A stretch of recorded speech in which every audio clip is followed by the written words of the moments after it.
Салам алейкум, хурматли милләттәштәр. Здравствуйте, уважаемые друзья. Ну что, я хотел поговорить о том, что сегодня случилось в Республике Татарстан. Да? Сегодня вся блогосфера, все СМИ Российской Федерации обсуждают о том, как все-таки Москва, Кремль додавил Казань и заставил его отказаться от должности руководителя Татарстана, да, от названия президента. Ну, этого следовало было ожидать, хотя очень жаль, конечно, Татарстан оставался единственной республикой, где президент еще сохранял такое название, да, сохранялось как президент Республики Татарстан. И мы переживали за Татарстан, болели за него, надеялись, что если он сможет сохранить, то в будущем нам, остальным, в том числе вот Башкортостану, будет легче вернуть назад также должность названия президента, да, именно Республики Башкортостан. Но, увы, сегодня утром Госсовет Татарстана сразу в нескольких чтениях, по-моему, во втором и в третьем чтении окончательно принял поправки в Конституцию Республики Татарстан. Там не только говорится о том, что теперь меняется название, да, руководителя Татарстана с президента. Сейчас они дали, скажем так, такое татарстанское название Раис. Раис в переводе, если кто не знает, да, с татарского, с башкирского, Раис переводится как председатель. Но в то же время сами татарстанские, скажем так, юристы объясняют, что якобы Раис переводится также на английский, как и президент. Ну, не знаю, как переводится на английский, но факт в том, что и на татарский, и на башкирский Раис переводится как председатель. Если перевести на русский язык дословно, то это будет как председатель Республики Татарстан. Так вот, помимо вот этой поправки, да, основной, за которую так было много сломлено копий между татарстанской элитой и московской элитой, были приняты также другие поправки в Конституцию Республики Татарстан, а именно исключили слово суверенитет, что я считаю намного важнее, чем название, да, главы республики. Все-таки если убрали суверенитет, а суверенитет подразумевает под собой слово независимость, то таким образом Татарстан лишили независимости практически, да, в прямом смысле этого слова. Сейчас это уже точно такая же безликая национальная республика, как и все остальные. Они встали в один ряд со всеми остальными. Хотя раньше как-то, ну, немножко выбивались, да, они из вот этой вот гряды других республик. Также была принята поправка о том, что теперь глава республики, избираться на должность главы республики может и человек, который не знает государственного татарского языка. Раньше был такой пункт именно в Конституции о том, что человек, который баллотируется на должность, да, главы республики, обязан знать два государственных языка, ну, значит, русский и татарский язык. Сейчас эту статью убрали. Еще какую поправку была принята? Еще была поправка принята о том, что Татарстан отвергает войну. Вот.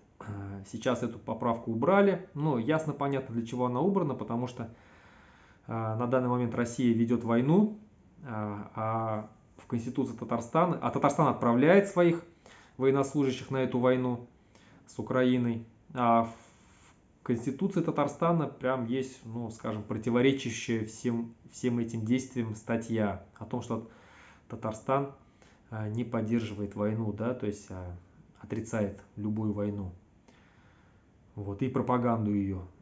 Ну, вот сейчас эту статью убрали. О чем это говорит? Это говорит о том, что Кремль все-таки додавил Татарстан, татарстанские элиты.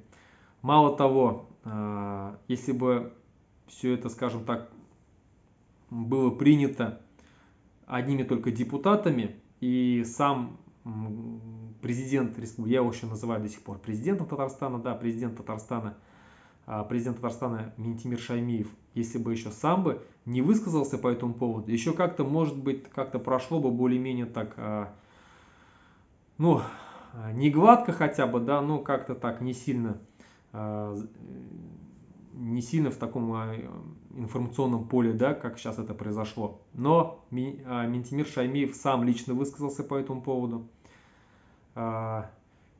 Точнее, про Минниханова высказался, да, о том, что он якобы, действующий, имею в виду, президент Татарстана Минниханов высказался о том, что он не собирается ссориться с Москвой, что те, кто думал, что Татарстан будет сопротивляться, там, поднимет восстание, они ошибаются глубоко. Татарстан полностью поддерживает линию, там, политику Москвы во всем. Татарстан един с Москвой. Ну, в общем, все вот эти вот верноподданнические установки, которые он должен был сказать, он сказал. Что, скажем, очень сильно опустило его в глазах всех тех людей, кто, скажем так, его уважал как-то раньше. Также высказался и, скажем, первый президент Республики Татарстан, да,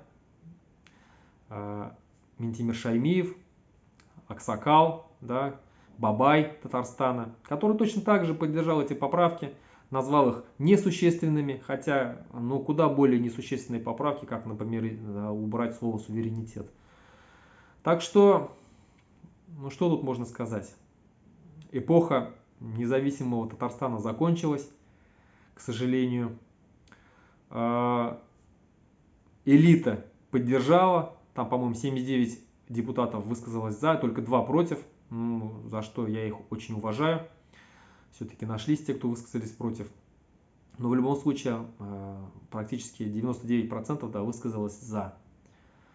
Но татарские национальные деятели не приняли это, естественно. Все известные татарские национальные деятели, лидеры татарского национального движения высказались очень резко против, раскритиковали, осудили все эти действия, в том числе и Руслан Айсин, да, и Рафис Кашапов, и Фаузия Байрамова, и Азатвык провел свои уже пикеты, и Ленар Эфенди тоже самое высказался очень резко так по всему этому поводу.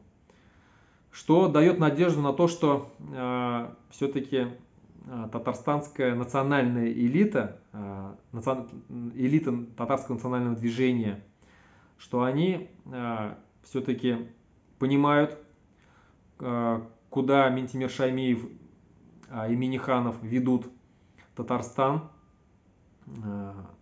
И они очень резко высказались по этому поводу, как я сказал уже, и заняли противоположный лагерь и не воспринимают все то, что происходит, с одобрением. Это дает надежду на то, что в будущем татарстанские элиты все-таки под предводительством вот этих вот национальных деятелей вернут все обратно. Хотя не все, конечно, да, не все татарстанские национальные деятели резко осудили. Допустим, тот же самый мой вечный оппонент Ильнар Гарифуллин одобрил, ну как одобрил, защитил, да, скажем так, все, что происходит сейчас в Татарстане, сказал, ну а что делать, мы не собираемся лезть на амбразуру и так далее. Что, в принципе, неудивительно, человек всегда, скажем так, поддерживал линию Казанского Кремля, всегда защищал Минниханова. Ну, сейчас просто уже стал делать это открыто абсолютно.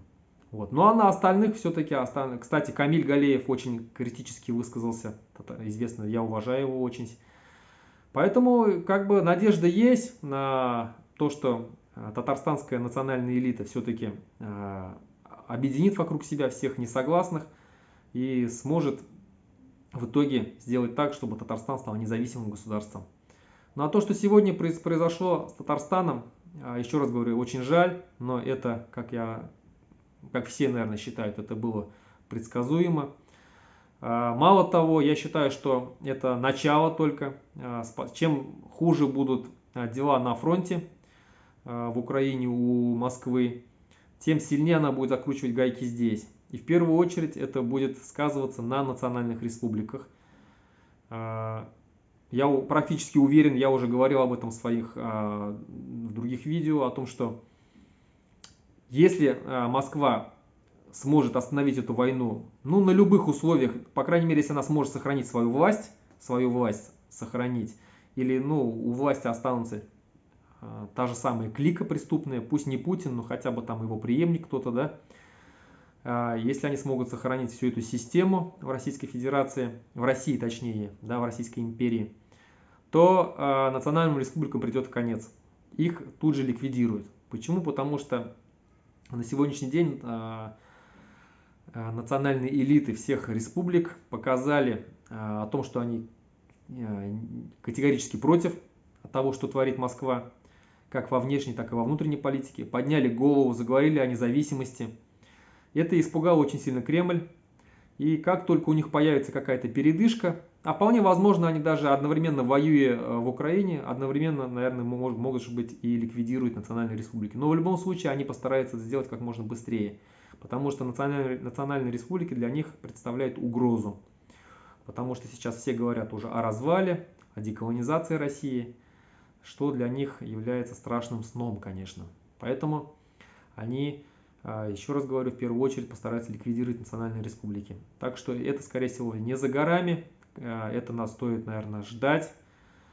Вот. Но, естественно, мы с этим не смиримся, и я думаю, что уже в ближайшем времени, ну, год-два максимум, я думаю, что этой стране, этой империи придет конец. Верим, держим кулаки, а татары, братья, держитесь, все равно мы победим все. Татары, башкиры, чуваши, марийцы, чеченцы, якуты, буряты, калмыки, мы все обретем независимость наших национальных республик. Хау